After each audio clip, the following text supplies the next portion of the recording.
The abandoned pit bull found tied to a pole. His forever home will surprise you.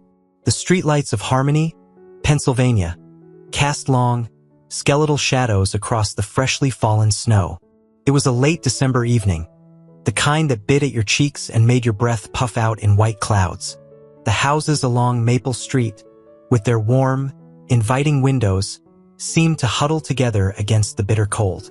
Margaret Peterson, bundled in a thick wool coat and a knitted hat that had seen better days, shuffled along the sidewalk, her boots crunching on the crisp snow. She was on her way to the mailbox at the corner, a late Christmas card clutched in her gloved hand. Margaret, at 78, found comfort in routines. The evening walk, the familiar faces, even if they were just glimpsed through frosted windows. The quiet rhythm of her small town, these were the anchors in her life, especially since her husband, George, had passed away 5 years ago. She wasn't lonely, not exactly, but there was an emptiness that sometimes settled in her bones, a quiet ache that even her beloved cat, Mittens, couldn't quite soothe. As she neared the corner, a faint sound reached her ears, a whimper, low and desperate. It was almost lost in the wind, but Margaret's ears, sharpened by years of listening for the subtle cues of life, picked it up. She stopped, her heart quickening with a sense of unease. The sound came again, closer this time. She peered into the shadows cast by a large oak tree, its bare branches reaching up like gnarled fingers. And then she saw him, tied to a metal pole. A dog shivered violently. He was a pit bull, or at least a mix of one, his brindle coat dull and matted with snow. His ribs showed through his thin fur, and his head hung low, his eyes filled with a mixture of fear and exhaustion. He looked up at Margaret, a flicker of hope in his dark eyes, and let out another, weaker whimper. Margaret's first reaction was shock. Who would do such a thing? Leave a dog tied up in the freezing cold, with no food or water? Anger, hot and sharp, flared in her chest. She approached cautiously, her voice soft and soothing. "Oh, you poor thing," she murmured. "You poor, poor baby." The dog flinched slightly as she reached out, but he didn't growl or snap. He just trembled, his whole body shaking with cold. Margaret carefully untied the rope, her fingers numb with cold and emotion. The rope was tight, almost embedded in the pole, suggesting he'd been there for hours. She looked around, hoping to see someone, anyone, who might know where the dog belonged. The houses nearby were dark, the curtains drawn. No one seemed to be aware of the suffering animal just a few feet away. She knocked on the door of the closest house, a neat brick bungalow with a Christmas wreath on the door. A woman, her face etched with suspicion, peered through the peephole. "Yes?" she asked, her voice muffled. "I found a dog tied to a pole," Margaret explained, her voice trembling slightly. "Do you know who he belongs to?" The woman's eyes widened slightly, taking in the dog's breed. "No," she said curtly. "I don't know anything about it, and I don't want anything to do with it." She closed the door before Margaret could say another word. Margaret tried the next house and the next. The responses were the same: indifference, fear, even outright hostility. One man even suggested she call animal control and have the dog taken care of. The prejudice against pit bulls, Margaret knew, was deeply ingrained. Her heart sank. She couldn't leave the dog there. He would freeze to death. But what could she do? She couldn't take him home, not with Mittens. Her cat was fiercely territorial and wouldn't tolerate another animal. Then she remembered Sarah, her friend from the book club, who volunteered at a local animal shelter. Sarah had a soft spot for strays. It was a long shot, but it was the only chance the dog had. Margaret pulled out her old flip phone, her fingers fumbling with the buttons. She dialed Sarah's number, praying she would answer. The phone rang 3 times before Sarah's cheerful voice answered. "Margaret? Is everything all right?" "Sarah, I need your help," Margaret said, her voice tight with urgency. "I found a dog. He's tied to a pole, freezing.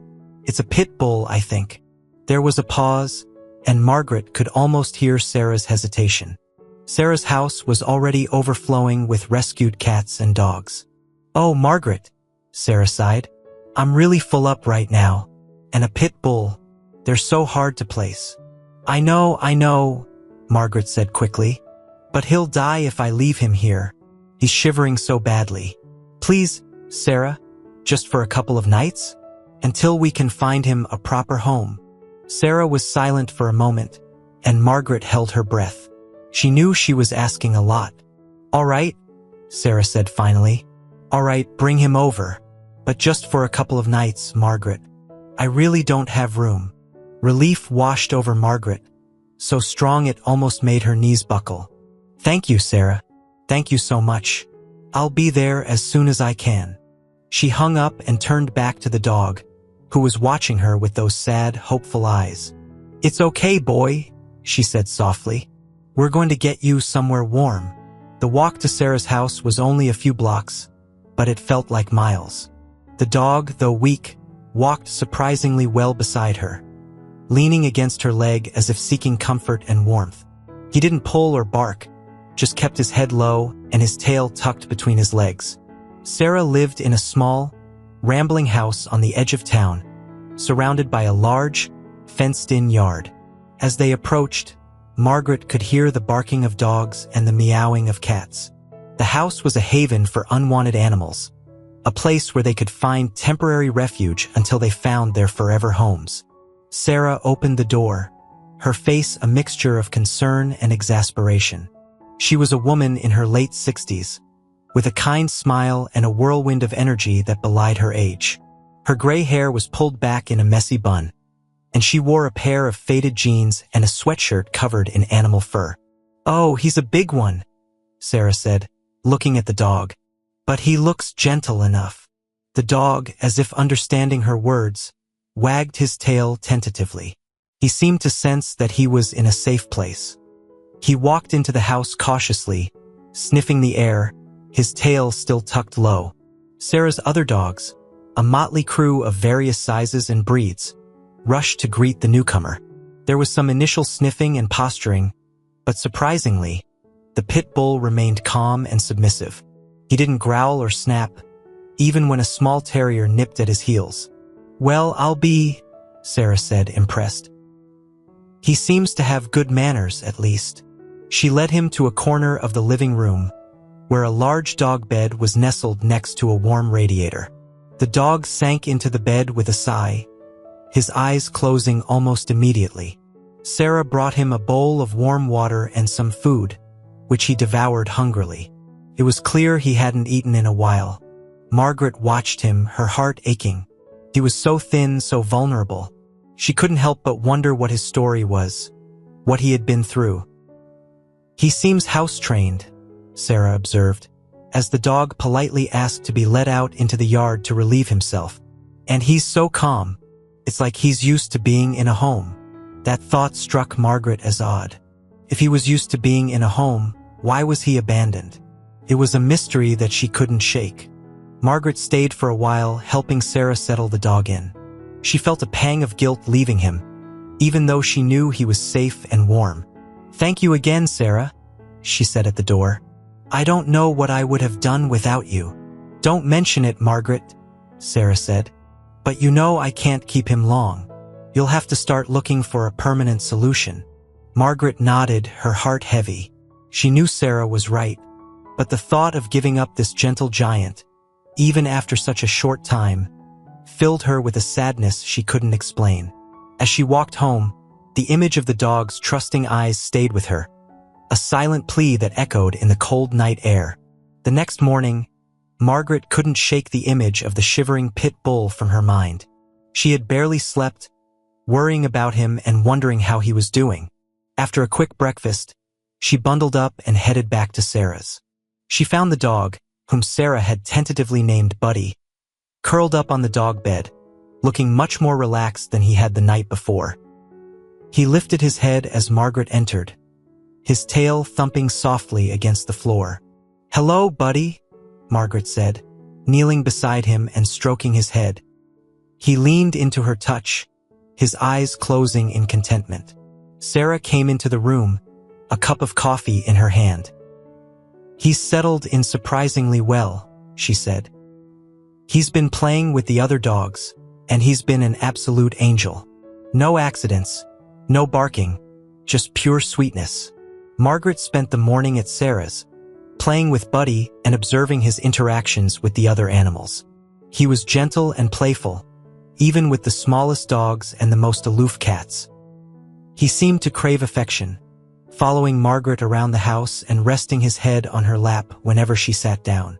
Then came the unexpected news. Sarah's sister, who lived in another state, had suddenly taken ill.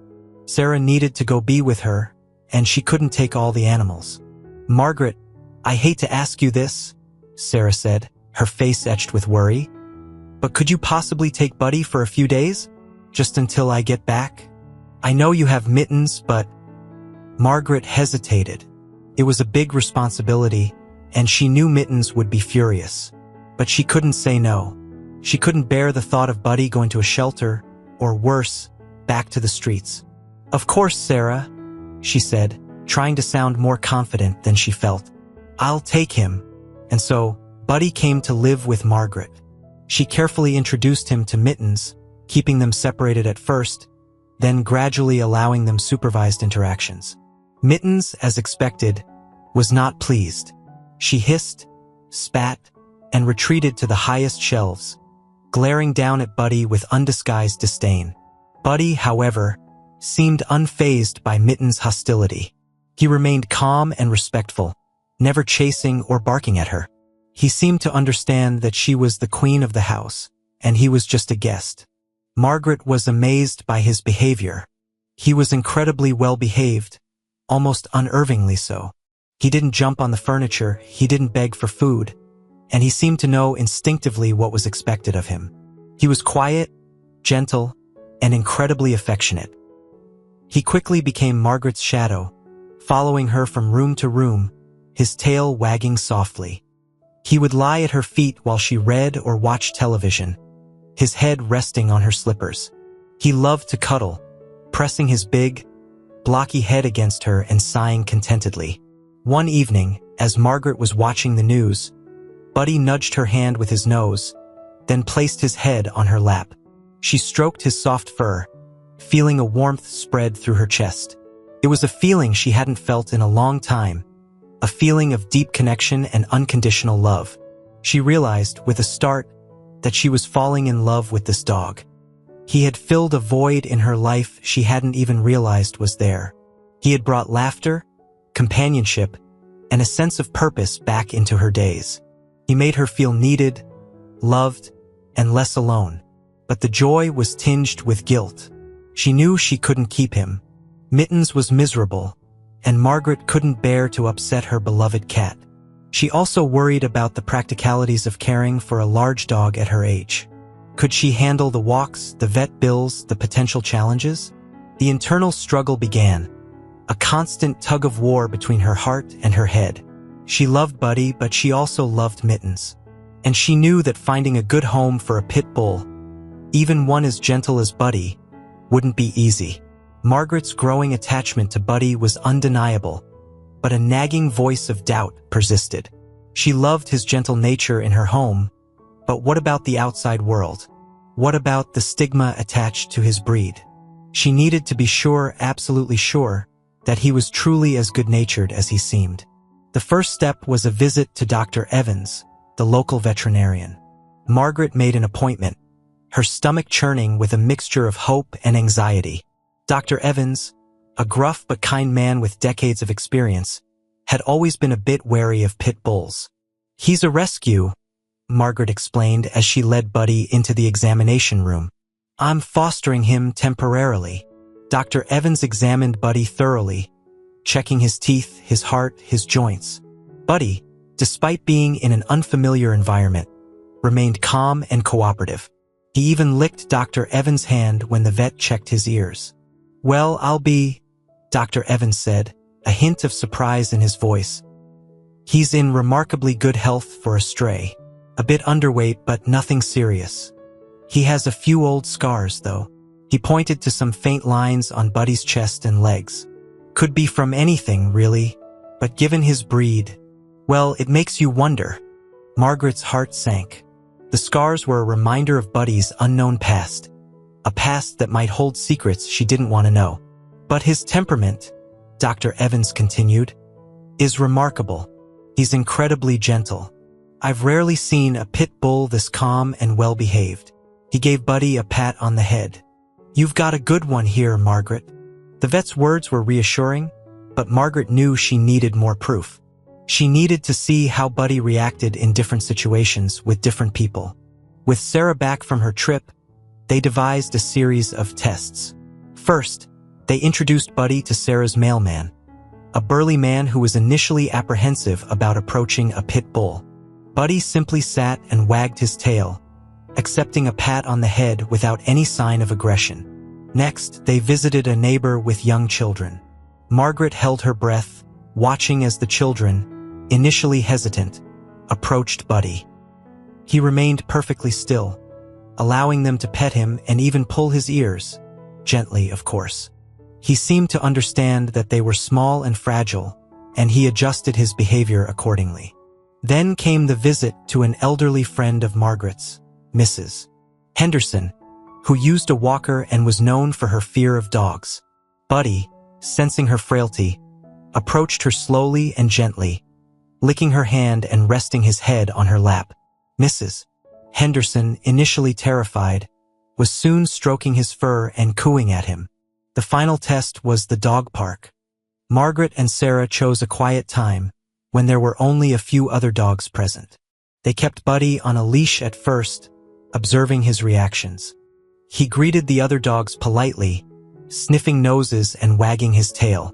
He showed no signs of aggression, even when a small, yappy dog barked incessantly at him. He even seemed to tolerate cats.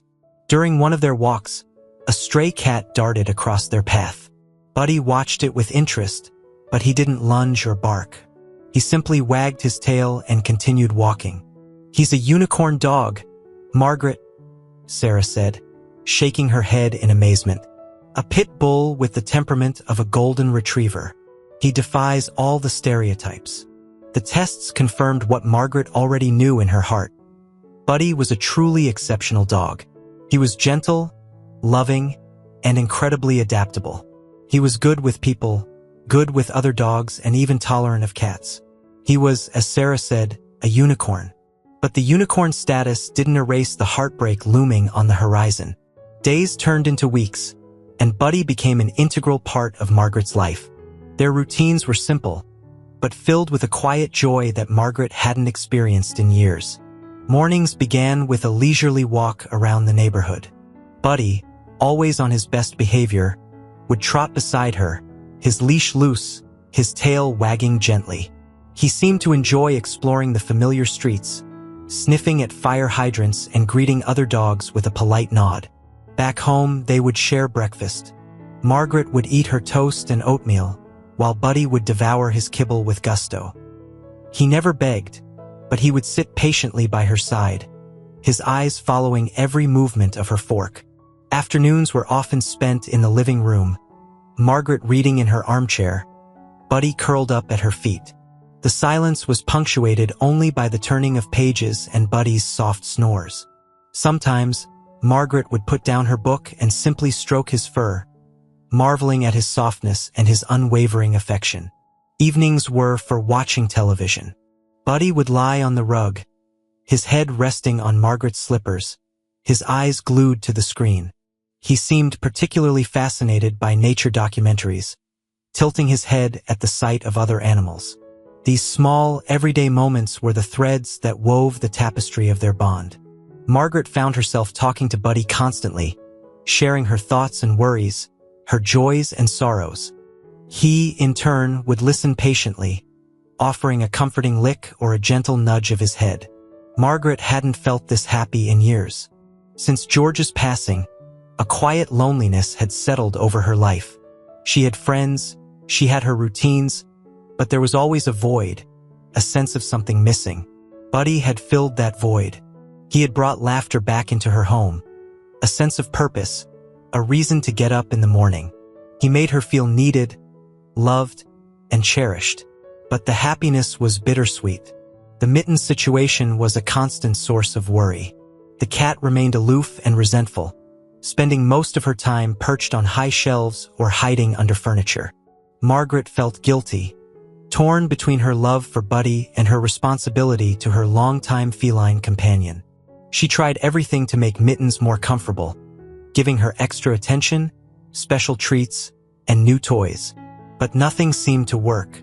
Mittens' disapproval was palpable, a constant reminder that Buddy's presence was disrupting the harmony of their home. Margaret also struggled with the practicalities. She was getting older, and her energy levels weren't what they used to be. Walking Buddy, especially in the icy winter weather, was becoming increasingly challenging. She worried about vet bills, about the cost of food, about what would happen if she became ill and couldn't care for him. She confided in her friends, seeking their advice. Some, like Sarah, encouraged her to keep Buddy, arguing that he was clearly meant to be with her. They pointed out his exceptional temperament, his unwavering loyalty, and the joy he had brought into her life. Others, however, were more cautious. They reminded her of Mittens' unhappiness, of the challenges of caring for a large dog at her age, and of the potential difficulties of finding a home for a pit bull, even one as gentle as Buddy. These conflicting opinions only added to Margaret's confusion. She spent sleepless nights wrestling with her decision, weighing the pros and cons, her heart aching with indecision. She would look at Buddy, sleeping peacefully at the foot of her bed, and her heart would swell with love. But then she would see Mittens, huddled in a corner, her eyes filled with resentment, and guilt would wash over her. It was a constant emotional tug-of-war, a battle between her heart's desire and her sense of responsibility. She knew she had to make a decision, and she knew it wouldn't be easy. The breaking point came, as it often does, unexpectedly. One afternoon, Margaret was preparing lunch in the kitchen. Buddy, as usual, was lying at her feet, patiently waiting for any stray morsels that might fall his way. Mittens, emboldened by hunger, crept down from her perch on top of the refrigerator, her eyes fixed on the tuna salad Margaret was making. As Mittens approached the counter, Buddy shifted slightly, his tail thumping against the floor. It was a harmless movement, a gesture of contentment, but Mittens interpreted it as a threat. She hissed, her back arching, her fur bristling. Before Margaret could react, Mittens lashed out, her claws extended, aiming for Buddy's face. Buddy, caught off guard, yelped in surprise. He didn't retaliate, didn't even growl. He simply cowered, trying to shield his eyes. Margaret intervened immediately, scooping Mittens up and placing her firmly in another room. She then rushed to Buddy's side, examining his face for injuries. Thankfully, he was unharmed, but the incident shook Margaret to her core. It was a stark realization of the unsustainable situation. While Buddy was the epitome of gentleness, Mittens' fear and aggression were escalating. It was only a matter of time before one of them got seriously hurt. And Margaret knew, deep down, that she couldn't risk Mittens' safety and well-being. The decision, though agonizing, was now clear. She couldn't keep Buddy. That night, Margaret cried herself to sleep. The tears were for Buddy, for the joy he had brought into her life, for the unfairness of it all. They were also tears of guilt, for failing both Buddy and Mittens, for not being able to provide a happy home for both of them. The next morning, she woke up with a heavy heart, but a resolute mind. She had to do what was best for both animals, even if it broke her heart. She sat on the edge of the bed, stroking Buddy's soft fur. He looked up at her, his eyes filled with trust and affection. "Oh, Buddy," she whispered, her voice choked with emotion. "I'm so sorry. I'm so sorry." She tried to explain, in her own way, that he had to leave. She told him he was a wonderful dog, that he deserved a home where he could be truly happy, where he wouldn't have to share his space with a jealous cat. She told him she loved him, that she would never forget him. Buddy, of course, couldn't understand her words, but he seemed to sense her sadness. He licked her tears, his tail drooping, his usual playful energy replaced with a quiet concern. The call to Sarah was one of the hardest things Margaret had ever done. Sarah listened patiently, her voice filled with understanding and compassion. She knew how much Margaret loved Buddy, and she knew how difficult this decision must be.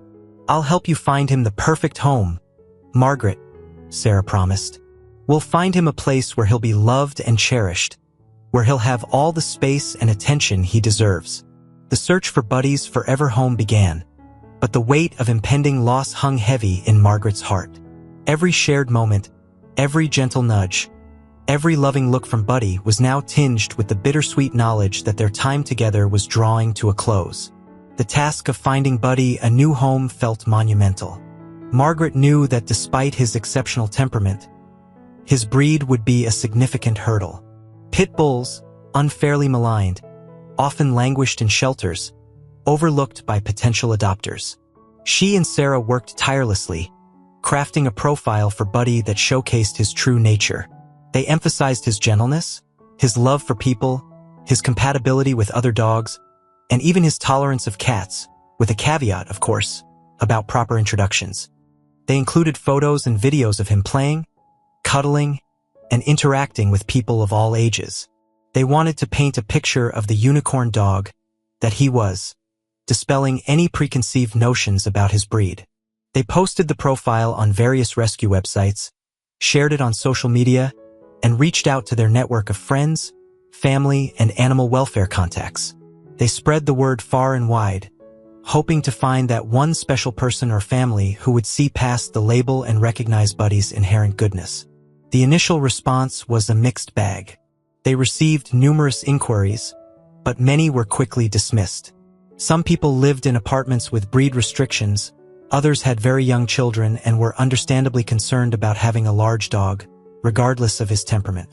Some inquiries seemed more interested in Buddy's breed than in his personality, raising red flags for Margaret and Sarah.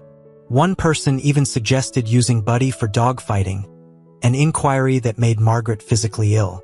The ignorance and cruelty of some people astounded her, reinforcing her determination to find Buddy the absolute best home possible. Days turned into weeks, and the search continued. Margaret felt a growing sense of despair. Each unsuitable inquiry, each closed door, chipped away at her hope. She started to fear that Buddy would never find the loving home he deserved. She spent every possible moment with him, cherishing their remaining time together. She took him for extra-long walks, played his favorite games, and showered him with affection. She wanted to make sure he knew how much he was loved, even if she couldn't keep him. Then, one evening, Sarah called with a promising lead. "There's a couple, Margaret," Sarah said, her voice filled with excitement. "Leo and Mary. They live on a small farm in Lancaster County. They have experience with rescue dogs, and they're looking for a companion. They sound perfect." Margaret's heart leaped with a flicker of hope. A farm, that sounded idyllic.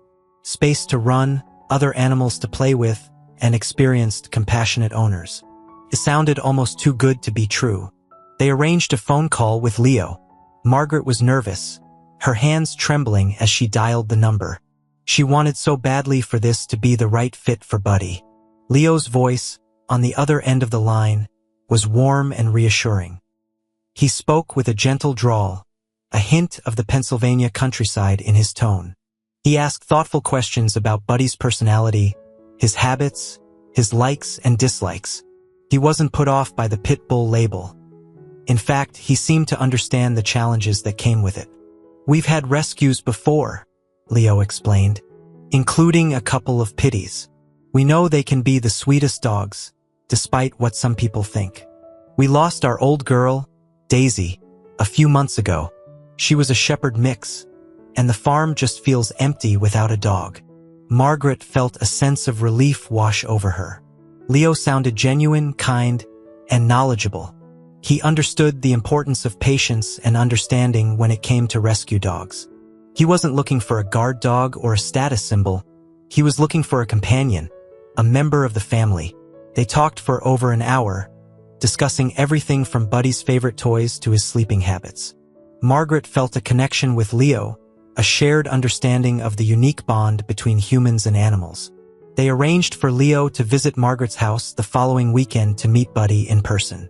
Margaret spent the next few days cleaning and preparing, her anxiety growing with each passing hour. She wanted everything to be perfect, wanted Leo to see Buddy at his best. The day of the visit dawned bright and clear. Margaret had taken Buddy for a long walk that morning, hoping to tire him out a bit. She had also given him a bath, his brindle coat gleaming in the sunlight. When Leo arrived, Margaret's heart was pounding in her chest. She opened the door to a middle-aged man with a kind smile and gentle eyes. He was dressed in jeans and a flannel shirt, his hands calloused from working outdoors. Leo knelt down immediately, extending a hand to Buddy. "Well, hello there, fella," he said softly. Buddy, instead of his usual enthusiastic greeting, approached Leo cautiously, sniffing his hand tentatively. Then, as if sensing Leo's genuine kindness, he wagged his tail and leaned in for a scratch behind the ears. Leo chuckled. "He's a handsome boy, Margaret. And he seems as sweet as you said." They spent the next hour in Margaret's backyard, watching Buddy play and interact. Leo threw a ball for him, which Buddy retrieved with enthusiastic bounds. He observed Buddy's interactions with Margaret, noting his gentle demeanor and his unwavering loyalty. Leo even braved a cautious introduction to Mittens, who, as usual, was perched on top of the bookshelf, observing the proceedings with a disdainful glare. Buddy, to his credit, ignored the cat completely. As the visit drew to a close, Leo turned to Margaret, his eyes filled with a quiet understanding.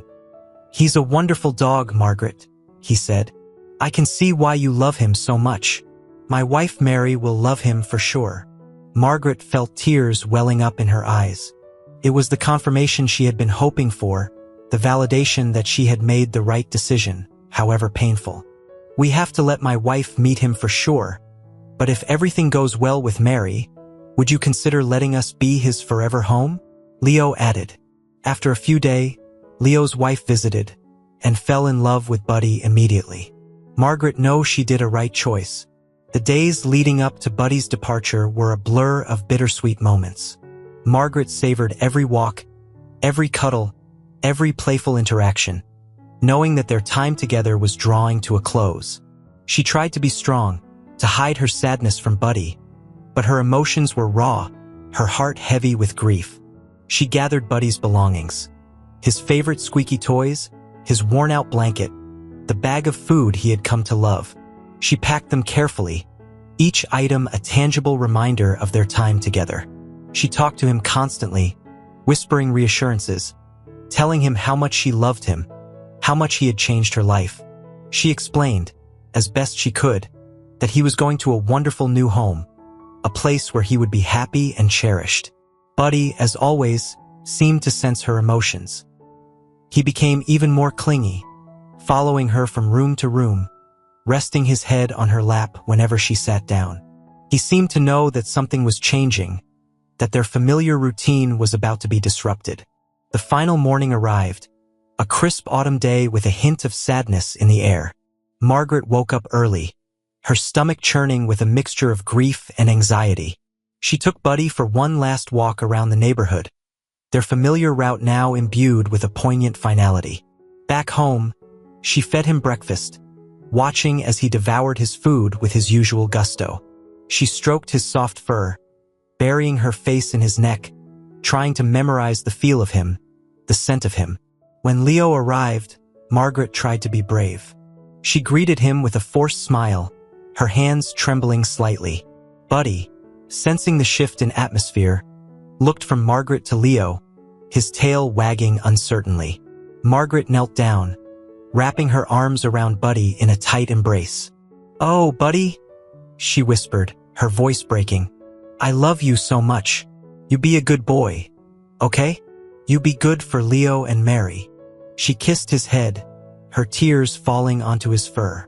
She then, with a trembling hand, clipped the leash onto his collar and handed it to Leo. It was the hardest thing she had ever done, a physical severing of their bond. Buddy looked at Margaret, his eyes filled with confusion and a hint of sadness. He whined softly, as if asking her not to leave him. "It's okay, boy," Leo said gently, stroking Buddy's head. "You're going to be okay. We're going to take good care of you." Margaret stood on the porch, watching as Leo led Buddy to his truck. Buddy paused at the edge of the driveway, looking back at Margaret, his tail drooping. She gave him a final wave, a silent goodbye. As the truck pulled away, Margaret felt a wave of grief wash over her, so intense it almost took her breath away. She stood there, tears streaming down her face, until the truck disappeared from sight. The house felt incredibly empty, silent except for the faint meow of Mittens, who, for once, seemed to sense Margaret's sadness and rubbed against her legs, offering a rare gesture of comfort. The first few days without Buddy were the hardest. Margaret's house felt desolate, every corner echoing with his absence. She missed his warm presence, his gentle nudges, his soft snores. She missed their walks, their shared meals, their quiet evenings together. Mittens, surprisingly, seemed to miss him too in her own way. She no longer hid on the high shelves, but she roamed the house restlessly, as if searching for something that was no longer there. Margaret found solace in the updates from Leo. He sent her photos and videos of Buddy settling into his new life on the farm. He was thriving, playing with the other animals, exploring the fields, and sleeping soundly by the fireplace. He looked happy, healthy, and well-adjusted. Leo reported that Buddy had quickly bonded with Mary, becoming her constant shadow, just as he had been with Margaret. He was learning the routines of the farm, greeting the chickens in the morning, helping to herd the sheep in the evening, and basking in the sunshine during the day. The photos and videos were a balm to Margaret's aching heart. They reassured her that she had made the right decision, that Buddy was in a loving and supportive environment. But they also brought a pang of longing, a reminder of what she had lost. After a few months, Leo invited Margaret to visit Buddy on the farm. She was both excited and apprehensive. She longed to see him again, but she also worried about how he would react, whether he would remember her, whether he would be angry with her for leaving him. The drive to Lancaster County was filled with anticipation. As she neared the farm, she saw a familiar figure bounding across a field, his brindle coat gleaming in the sunlight. It was Buddy. He recognized her immediately. He ran towards her, barking with excitement, his tail wagging so hard his whole body wiggled. He jumped up on her, showering her with licks and affectionate nudges. Margaret knelt down, burying her face in his fur, tears of joy streaming down her cheeks. It was a reunion filled with overwhelming emotion, a confirmation of the unbreakable bond they shared. She spent the afternoon on the farm, watching Buddy play with the other animals, exploring his new surroundings, and reveling in his happiness. She saw how much he had grown, both physically and emotionally. He was confident, secure, and clearly loved. Margaret also saw how well he had bonded with Leo and Mary. They treated him with kindness and respect, providing him with the structure and affection he needed. He was truly a part of their family. Mittens grew closer to Margaret. As she drove home that evening, Margaret felt a sense of peace she hadn't felt in months. The sadness was still there, the ache of missing Buddy's presence, but it was tempered by the knowledge that he was happy and well cared for. She had made the right decision, the hardest decision, but the right one. Margaret continued to advocate for rescue animals, especially pit bulls. She shared Buddy's story whenever she could, hoping to dispel the negative stereotypes and encourage others to open their hearts.